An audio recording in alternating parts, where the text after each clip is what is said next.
Welcome to the complete story series here at Comicstorian. This is the best way to recap on your favorite comic books, allowing you to run out and buy the next issues in the series so that you understand what's going on. Why do we make the best version? Well, first off, I'm a little biased because I helped create this entire system, but secondly, because we add in music, weird voices, and sometimes sound effects. Who else does it like we do it? Anyway, this is going to be Black Widow Volume 1 for the run that did come out and officially came to an end. Now, if you want more Black Widow, I do need to see the likes on this video. This is a hero that we've never covered on the channel in her own separate videos. She's always been a part of other videos. So I don't know how many of you guys actually want to know what happened to Black Widow. This is a run that recently came out and recently wrapped up, so it is a complete story as its entirety, but this is only Volume 1.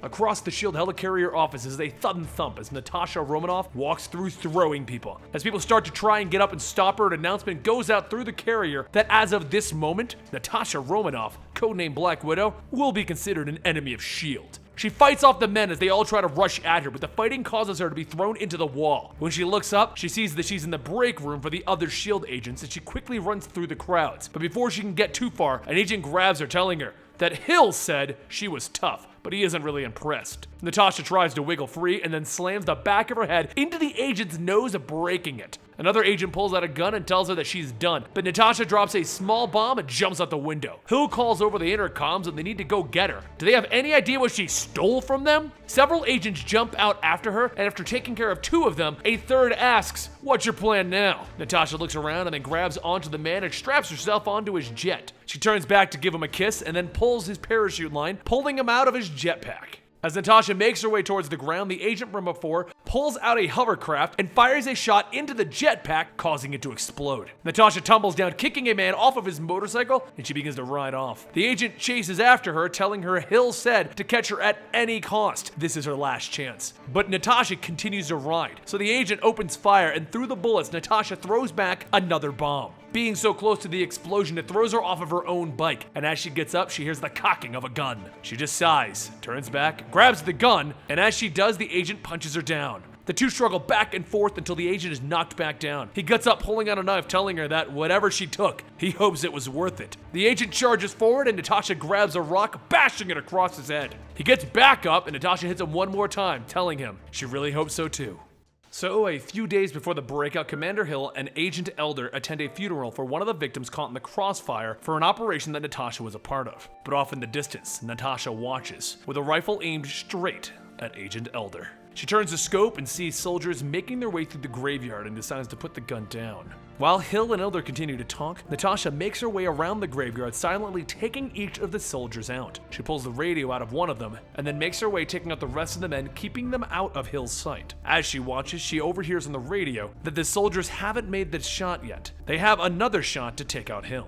A man slowly begins to walk up behind Hill and Elder and pulls out a knife. As he gets close, Natasha jumps down, grabbing him, pushing the knife into his own chest. Before Hill and Elder even have a chance to look back, Natasha walks the man back into the bushes and throws him. She then points at the last living soldier and tells him that he's the last one, so he needs to start talking. She holds him to the ground and asks how do they know about this place. He says that there are no secrets from Patch-Lave. No way to hide once the weeping lion locks onto his prey, and he never fails. Natasha tells him that he has not, and she's taking out his entire crew. She then hears over the radio that their last chance is the agent posing as the priest. Natasha stops and asks, why would they hesitate now? Hill is left unguarded. More soldiers begin to step out, and over the radio, a voice tells her that Hill was never the target. She was. As Natasha turns back, a man walks up, wrapping her head in a black bag. After being transported, one of the soldiers pulls off her mask and says that it looks like she's awake.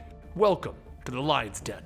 He tells her that they examined her thoroughly to make sure that she had no tracking devices, so there won't be any rescue coming. And how foolish does she feel walking into a trap? She doesn't answer the man, and he yells at her to answer, so she stands up, headbutting him. As the other soldiers get ready to grab her, Natasha breaks free from the handcuffs and begins to take out the men. After grabbing one of the men's guns, she opens fire, shooting at the others. One of the men grabs her, and they grab her wrist, so she shocks him to break free. She then jumps up, swinging around the man, kicking him in the back, and as the last of the men fall, Natasha begins to hear the sounds of footsteps coming, and a man saying so much for his men. As he walks past, Natasha tells him that he surrounded her with amateurs, and he says, well, some people need to eat, even captive ones. So he tosses a piece of meat into the lion's cage, and Natasha tells him that he should lie to himself. She knows that he's Patch-Lave, or Weeping Lion, and she is not a captive. Platch says that if she knows of him, then she already knows that she can't escape.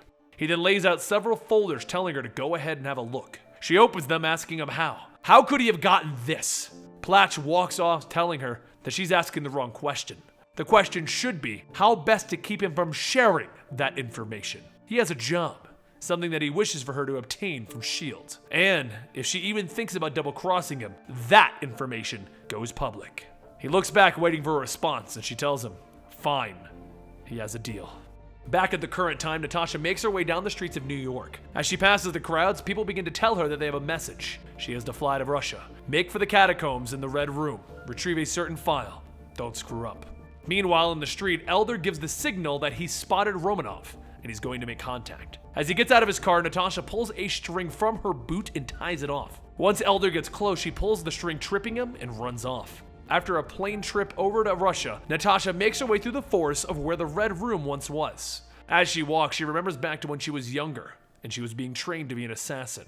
The time that she snuck out and told the headmistress's daughter, Anya, not to follow. She opens the door to the old building, and as she looks in, 2 bullets fly off, hitting the wall. She quickly ducks and begins to overhear 2 men talking about how this is all a waste of time. She holds up a silver plate to see the shooter's reflection and makes a break for it. The 2 men see her and they give chase, but as the first one runs outside, the shooter mistakenly shoots him. Before the second one can react, Natasha jumps from behind, choking him with the wire. As the wire continues to press into his skin, she looks out the window for a moment and sees a little girl. In a moment of hesitation, the man elbows back to break free, but as if it were a ballet, Natasha punches and kills him. She heads down into the basement where the headmistress tended to her wounds once before. She told her that the wound would leave a scar, but do not let it leave the mark of mistake, a lesson on how she was stronger than the one who gave it to her. Back then though, after having her wounds dressed, she pulled out her knife and stuck it into the bookshelf out of view. The file that she needs is in that same bookshelf, and as she grabs for the knife, it's not there.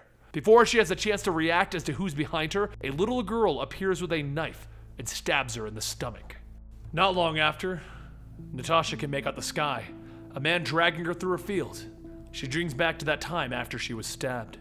As she went back to the bed, Anya runs up telling her that she's glad that she's back alive. She should have taken her with her. Natasha kept walking, telling her that she would have been dead. She isn't even a trainee and she wouldn't have lasted more than 10 seconds in the Red Room. In the field, she would have only been a distraction, so try not to speak to her. Go back to bed where she's safe as Mama's little recluse. A few days later, Natasha is woken up by the sound of a gunshot. She finds herself sleeping on a couch. She pulls herself off of it and sees a rack of guns and makes her way towards them. But before she can grab one, the door opens and the man from before walks in. Natasha passes back out, but she remembers who that man was.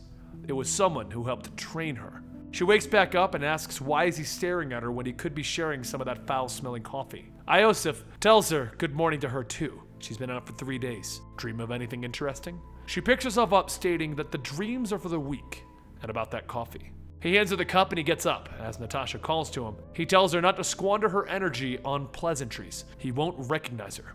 Before she can even respond, he tells her that he taught her all that he could, but what he knows now is that the daughter of the headmistress has created a new version of the Red Room. He has no idea how they're getting their funding, but there is no government oversight whatsoever. Natasha asks of the little girl who gutted her, and Iosif tells her that she should be the first recruit to this dark room, trained to be a new type of widow. Iosif hands her a set of clothes, telling her that he knows that she's on that list that she's after. A list of all known associates of the original Red Room program who could possibly be a complication. But who would put her up to something like this? Natasha says that the man calls himself the Weeping Lion, and he's attempting to blackmail her. So far, she's just been going along to find out what his endgame is. And Iosif leads her down to the next room with some of the older equipment and tells her that they only have the day to train, so they should get on with it. As night falls, Natasha tells Iosif that if she's not back by daybreak, he's on his own, and he tells her good luck. After traveling through the snow, she arrives at the new Red Room site. Once ready, she makes her way down and begins to sneak in, killing any of the guards in her sight. As she sneaks through the vents, she catches a view of the girls being held, and she wants to break them out, but pushes on instead. After getting out and making her way to the next room, the headmistress tells her that if she would have stayed with her, she wouldn't have to sneak in. She then says that she would like her to say hello to her new little spider. Natasha rips her mask off, asking if the new recluse still scuttles in the shadows. And Anya steps out telling her that no one is hiding. In fact, her mother works for her now. And besides that, they're now both physical equals. The headmistress tells her actually not quite. Scans show that Natasha is wounded from their little phase 1 test subject. So if she really wants to prove that she's better, wait for her to heal. She pulls out the files and Anya says to go ahead and give her what she wants. They have no need for them anyway.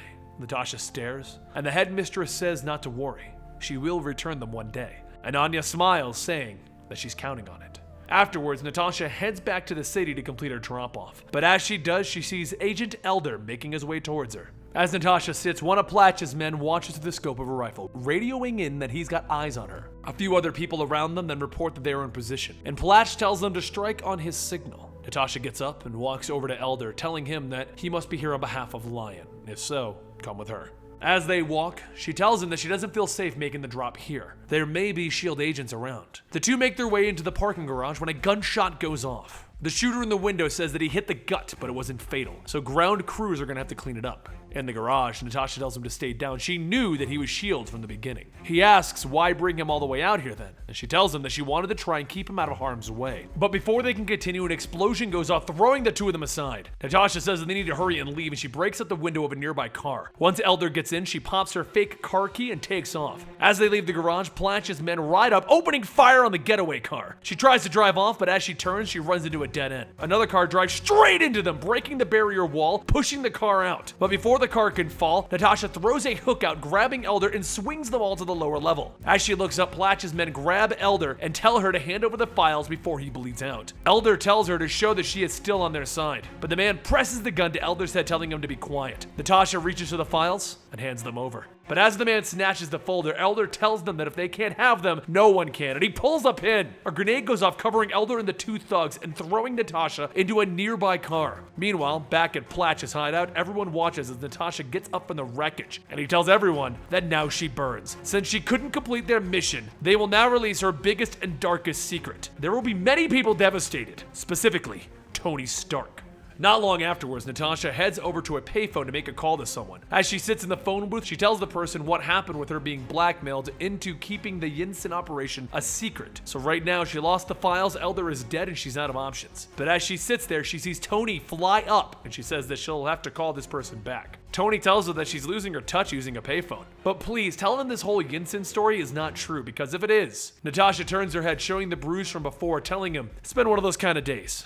Tony says that whatever he was planning on doing would just seem redundant at this point. But how about they head over to the Stark office buildings? That way she can try to convince him that she isn't responsible for the death of a man that he owes everything to. The two walk into Tony's office building, and he tells her that he remembers when she had sent the Crimson Dynamo after him, and when she dropped a building on top of him, and even the path that she sent Hawkeye down before he was good. All of that he's forgiven, but this is a whole different matter. Natasha says that she realizes that, which is why she never told him. Yinsen meant a lot to him. Tony tells her that he may have only known him for a few weeks while they were being held by Wong Chu, but the man was a genius. They would have changed mankind for better in ways that Reed Banner and even he could not have done. He helped build the first Iron Man suit so that he could live, and now he hears that she delivered him to the terrorists? Natasha said that she regrets it, but Tony grabs her by the arm, stating, "So it is true!" After letting go, he apologizes to her, and Natasha says that it's fine, she just needs a place to sit down. Tony leads her over to one of the rooms and says that they do have a full body scan to go through to make sure that she's not hiding any weapons real quick. And as the scan completes, he says that's funny. It shows that she doesn't have any wounds. Suddenly, Tony feels a shock, and Natasha tells him that it's all makeup and acting. Thanks for letting her in. Later that night, she rings the doorbell to Platch's hideout, telling him that he's gotten careless with his address. When she was captive, she noticed some Stark shipping crates. So after matching the serial number off of one of them and checking Tony's computer, it led her right here. Platch grabs and throws Natasha against a wall, and as she falls back, she wraps a wire around his neck and pulls. After subduing him, she raises her knife, and then a voice calls out to her, telling her not to hurt his brother. Natasha looks up to see a small boy, and she asks who he is, and he tells her that he's the brains behind the muscle, the mastermind behind the decoy front. He is the true Weeping Lion. He says that he knows what she's thinking, literally because he's a telepath. And then he tells her that he did all of this because he wanted power. He collects secrets and he weaponizes them, and being a telepath can help manipulate his goals. As he walks down the stairs, he tells her what other dark things can they find in her head. And she tells him that's enough. There were a few things that she stole from Iron Man. First is an earpiece designed to prevent intrusions of the mind, and second is this. She holds out her hand and charges a blast, shooting him out of the house. She then steps out, telling him that no one plays her. No one gets into her head without her letting them. And just so they understand each other, she's gonna make a deal with him. He works for her now. And that's the conclusion of Black Widow Volume 1. Now, it's a fun spy story, which is why I did enjoy it. It doesn't really take place in the current timeline. I mean, it does, but it's nowhere near Civil War and all those other storylines. This is way before all of that stuff. But since Black Widow is a hero that we've never covered on this channel before, if you want more, I need to see likes on this video. Give us comments down below. Subscribe to the channel so that we know that you are going to stick around for more Black Widow videos. And that's about it, guys. I really just need to know if you want more of this. I'll see you next time right here.